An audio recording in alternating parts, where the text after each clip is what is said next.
È stata presentata ieri a Favara la Fondazione Culturale Calogero Marrone, il giusto tra le nazioni, figlio di Favara, morto nel campo di concentramento di Dachau, dove era stato deportato dai nazifascisti per aver aiutato in qualità di capo dell'ufficio anagrafe del comune di Varese ebrei e antifascisti ad espatriare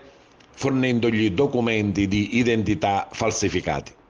Grazie al disegno di legge a suo tempo presentato dall'onorevole Giovanni Di Caro, l'Assemblea regionale siciliana ha approvato la legge di costituzione della Fondazione. Successivamente il Consiglio Comunale di Favara ha approvato lo statuto della Fondazione Calogero Marrone, che ieri ha costituito il Consiglio direttivo.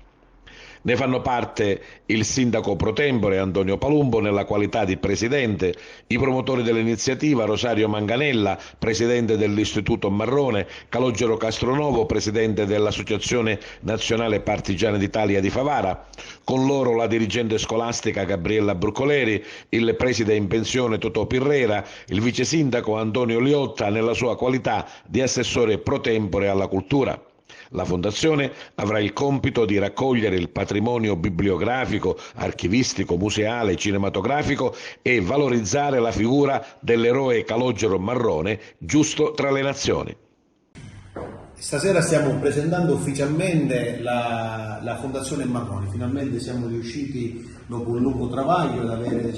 tutto in regola.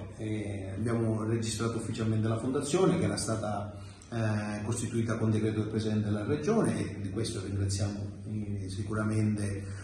l'onorevole Giovanni Di Caro, che su questo ci ha aiutato tanto e si è innestato questa iniziativa. Oggi costituiamo parte del direttivo presente per annunciare che finalmente la Fondazione Marrone è una realtà e che potrà presto, iniziamo dall'anno nuovo, iniziare ad operare per quello che sono gli obiettivi della Fondazione, che sono sicuramente nella prima fase quella di far conoscere questo nostro eroe non più dimenticato, fortunatamente, con le opere che ha realizzato, per poter parlare anche di Shoah, ma di tragedie in generale della Seconda Guerra Mondiale, degli insegnamenti che ci ha dato quella tragedia, e poi come idea di tutti quella di approfondire, grazie anche alla possibilità di utilizzare la Fondazione con gli eventuali finanziamenti che arriveranno, per poter approfondire le figure storiche, le figure importanti del nostro territorio. Questa sera, così come ricordava il sindaco, presentiamo ufficialmente alla città di Favara, per tutta la nostra provincia e più in generale anche per altre zone del paese, quella che è la nascita di un'associazione che assume questa volta una veste diversa rispetto a quella che finora abbiamo conosciuta, nel senso che adesso abbiamo dato vita ad una fondazione culturale Calogero Marrone, così testualmente chiamata, che lo ricordava il sindaco, ma io lo voglio ribadire ancora una volta,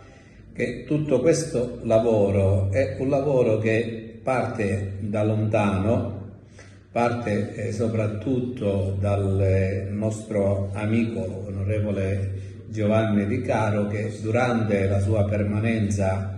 all'Assemblea regionale siciliana si è fatta carico di dar vita a questa associazione attraverso la presentazione di una proposta che è stata discussa e approvata dal Parlamento regionale proprio questo. Ci siamo chiesti